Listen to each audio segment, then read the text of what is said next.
प्रेम से बोलिए शिव गुरु महाराज की जय, मैया भवानी की जय, हरिंदर भैया नीलम दीदी की जय। कहवा बजवली हो कहवा बजवली, कहवा बजवली हो कहवा बजवली, डमरुआ हे बोले कहवा बजवली, डमरुआ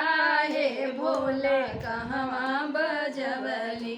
कहवा बजवली हो कहवा बजवली, कहवा बजवली हो कहवा बजवली, डमरुआ हे भोले कहवा बजवली, डमरुआ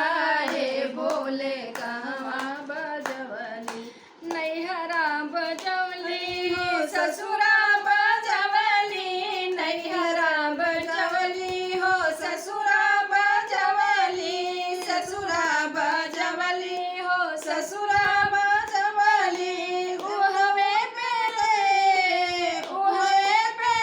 शिष्या दया बरसवले, डमरुआ हे भोला कहवा बजवली, डमरुआ हे भोला कहवा बजवले, डमरुआ हे भोला कहवा बजवले। अब कैसे कहे बानिसा दीदी,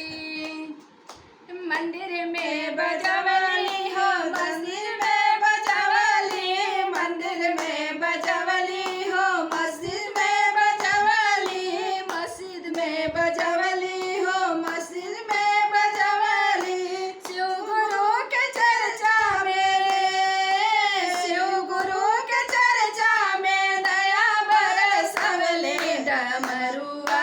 हे शिष्या उहाँ बरसवले, डमरुआ हे शिष्या उहाँ बरसवले, डमरुआ हे शिष्या उहाँ बरसवले। यानी शादी दिन पहले विधान में दया मांगे के बाद कैसे मांगे के बाद, कटोरा जैसे हाथ कह के, पहले में दया हो दूसरा